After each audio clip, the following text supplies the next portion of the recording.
머리야. 그걸 뭐라고? 안 들려 이놈아. 쑤시고 결리고 여기저기 아프기 시작을 합니다. 어리고 젊었을 때 고양이만 반려하는 것이 결코 아닙니다.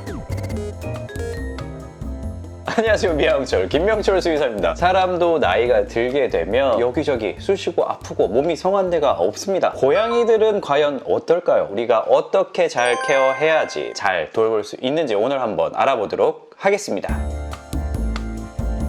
고양이 나이가 7세라고 하면 사람 나이로 44세 정도입니다. 생애 전환기라고 해서 노령화가 본격적으로 가속화되는 시기이고, 이때부터는 건강에 부쩍 신경을 쓰시기 시작합니다. 영양제 챙겨 드시고 운동하시고, 고양이 나이 11세 11살이 되기 시작하면 사람 나이로 60세 환갑에 해당하는 나이가 됩니다. 이 나이부터는 사람들도 기력이 쇠퇴하는 게 드러나기 시작을 하고 조심조심 몸을 잘 케어하면서 지내야 되는 나이입니다. 고양이 나이 15살이 되기 시작하면 70세가 넘어가게 됩니다. 바로 고령묘. 사전적 의미를 찾아보면 몸을 잘 거동하기 불편할 정도의 나이가 된 상태를 고령인이라고 합니다. 고양이에서는 15살부터를 고령묘로 볼 수가 있습니다. 그렇다면 고양이들 11살부터는 본격적으로 달라지는 게 뭐가 있을까요?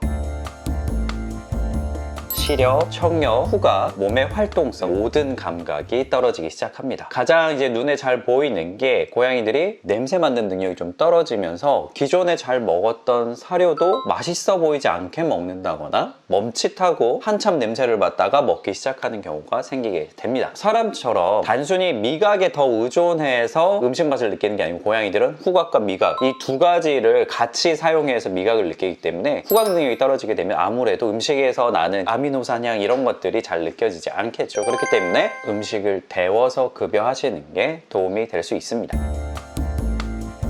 말 그대로 장 운동 능력이 떨어져요. 그렇기 때문에 소화 흡수가 잘 되는 양질의 단백질을 먹는 게 도움이 되고요. 그렇다고 해서 고단백식을 하면 좋느냐? 그거는 절대 아닙니다. 오히려 나이 든 고양이에서는 신장이나 여러 가지 몸 상태에 부담이 되는 경우도 있기 때문에 연령별 사료를 급여하시는 게 조금 더 도움이 될 수 있습니다. 칼슘과 인 비율 이런 것들도 2차적으로 몸에 영향을 줄 수 있기 때문에 당연히 밸런스를 더 맞추고 있겠죠. 그래서 양질의 단백질 원을 사용하지만 밸런스 위주의 사료를 급여하는 게 고양이들에게 조금 더 도움이 된다고 보시면 됩니다.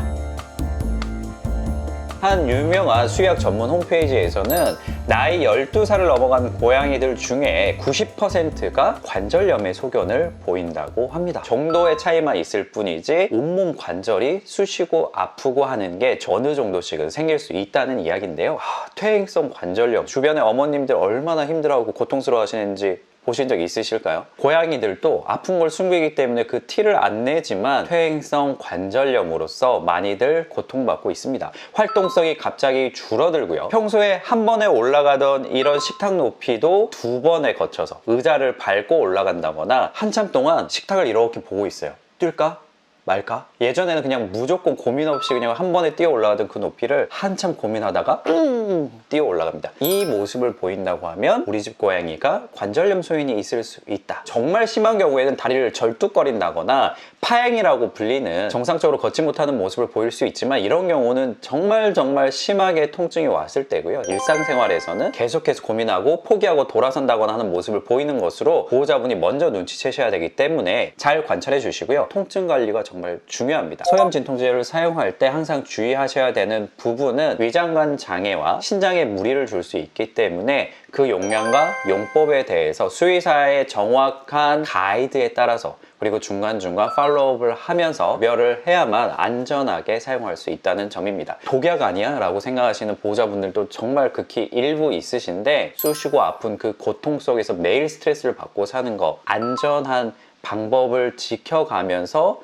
진통 관리를 해주는 것, 당연히 후자가 맞습니다. 관절이 다 쑤시잖아요. 그러면은 밥 먹을 때 이게 쭈그려서 먹는 이것도 힘들어져요. 어깨와 팔꿈치 관절에 상당히 무리가 많이 될 수 있기 때문에 밥그릇 높이도 평소보다 높여주시는 게 좋습니다. 고양이들의 이 가슴 높이를 생각하면 그래도 한 12에서 14cm, 고양이들마다 체형이 다 차이가 있으니까 이 높이는 조금 더 높아지거나 낮아질 수 있다는 점, 그리고 무엇보다 먹었으니까 뭘 해야죠? 병원을 가야 되잖아요. 근데 화장실이 탑도 오거나 이렇게 띄워서 들어가는, 높이가 너무 높거나 하면 고양이들 들어갈 때 너무 아프잖아요. 안 가요, 화장실을.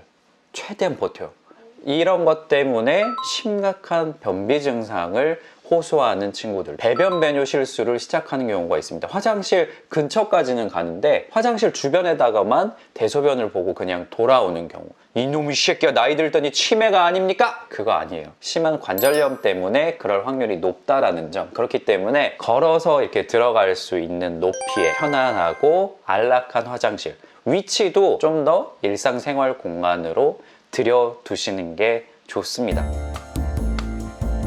특히 만성 신부전이 나타나기도 하고요. 호르몬계 질환, 그리고 내분비계 질환을 통해서 만성 췌장염이 오는 경우, 그리고 당뇨 질환, 왜 이렇게 많나요? 갑상선 기능 항진증까지 요령에 들어서면서 이런 질환들이 나타날 확률이 높습니다. 이거 집에서 잘 지켜보고 있으면 우리가 잘 알 수 있을까요? 당연히 집에서 잘 지켜보는 것도 중요하지만 6개월마다 건강검진, 기본 혈액검사, 엑스레이 검사, 복부 초음파 검사, 뇨검사, 췌장염 키트 검사라던가 호르몬계 검사, 국제 고양이 수의사회에서 제시하고 있는 기본 가이드고요. 6개월이라고 하지만 사람의 시간으로는 2년 동안의 노화나 어떤 생체 기능의 변화가 일어나는 텀이기 때문에 아이들 어떤 상태가 좀 약하다라고 하면 3개월 단위의 중간 체크가 필요할 수도 있고요. 집에서도 건강검진하는 게 아주 중요한데 화장실을 잘 지켜보시고 배변 배뇨 상태 보시고 무엇보다 몸무게 최소한 2주 단위로 체크하면서 몸무게 변화가 있는지 계속 모니터링 하시는 게 좋은 방법입니다. 최근 노령묘들의 가장 높은 사망 원인을 차지하고 있는 질병이 발생하기 시작하죠. 아닙니다. 의료기술이 발달하고 영양 상태가 점점 좋아지면서 아이들이 고령묘까지도 생존하는 확률이 높아지지만 그만큼 암 발생 확률도 높아지고 있습니다. 표면상에 보이는 것들, 피부에 생긴 암 또는 유선에 생긴 암, 안구에 생기는 흑색종, 이런 것들은 미리미리 관찰하시고 발견하실 수가 있어요. 매일 빗질하시면서 바깥에 보이는 부분에 대해서 어떤 변화가 있는지 꼭 확인하시는 게 중요합니다. 여기서 조금 더 말씀드리자면 빗질, 노령묘가 되면 정말 더 중요해져요. 예전만큼 그루밍도 잘 못하고요. 해도 설렁설렁하게 되고요. 털이 떡지고 피부 상태가 나빠지고 탈모가 생기고 이런 문제가 발생할 수 있습니다. 몸은 따라주지 않지만 깔끔함을 유지하고 싶은 고양이의 본성이 없어지는 건 아니거든요. 또한 이게 피부 혈액순환에도 좋아요. 그리고 빗질 관리할 때 냄새도 좀 맡아보세요. 하수구 냄새가 나네? 이런 경우라면 심각한 잇몸 염증이라던가 만성 신부전 상태로서 2차적인 요독증 상태에 빠져 있을 수 있습니다. 이것도 하나의 건강 시그널이니까 바로 병원 가셔서 아이의 정확한 건강 상태 꼭 확인하시길 바랍니다.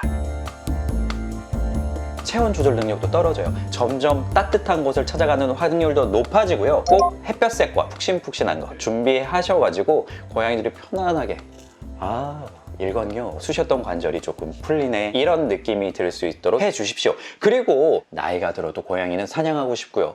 나이가 들어도 고양이들은 높은 곳에 올라가고 싶습니다. 어렸을 때는 같이 뛰어다니면서 미친 듯이 우와 이렇게 놀았다라고 하면 나이가 들었을 때는 좀 더 점잖하게, 하지만 더 집중하고 골똘히 고민할 수 있도록 지형지물을 이용해서 앞에서 기다리고 있다가 갑자기 덮치고 잡는 이런 모습, 최소한의 움직임이지만 사냥을 만끽할 수 있는 기회를 좀 완벽한 형태로 제공해 주시고요.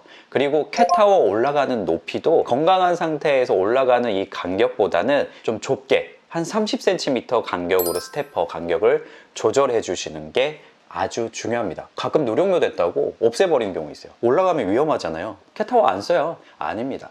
올라가기 힘들어서 못 올라가는 것뿐입니다. 간격만 잘 조절해 준다고 하더라도 느긋하게 쉬는 것을 좋아한다는 점 꼭 잊지 마시기 바랍니다. 마음이 늙지 않는데 새로운 자극들이 골고루 갖춰지지 않으면 몸도 더 빨리 늙어버린다는 거 당연히 알고 계시죠? 인지기능 장애도 더 빨리 올 수 있습니다.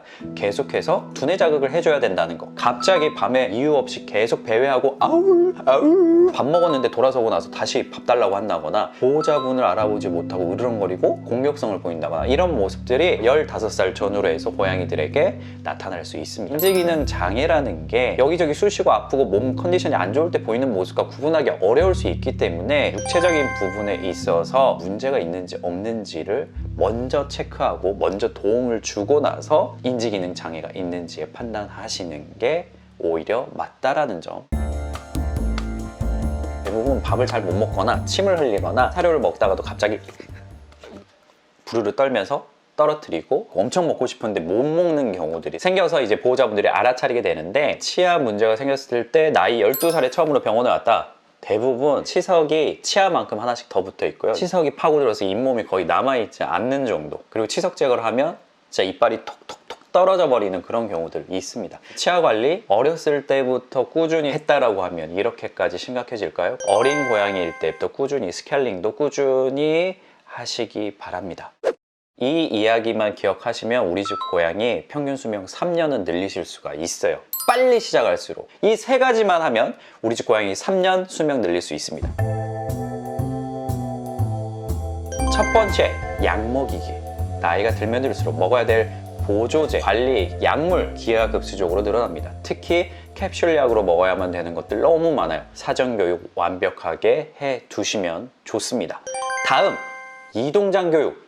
병원에 가야 되는데 병원에 데려가지 못하면 이 친구는 어떻게 할까요? 관리만 하면 오래 살 수 있는 그런 고양이도 성격이 너무 예민해서 병원에 오면 쇼크사 할 수 있는 가능성 때문에 정확한 치료 진단을 이어나가지 못하는 경우도 있었습니다. 편하게 병원에 올 수 있어야 필요한 체크를 받고 필요한 처치를 받을 수 있다는 점.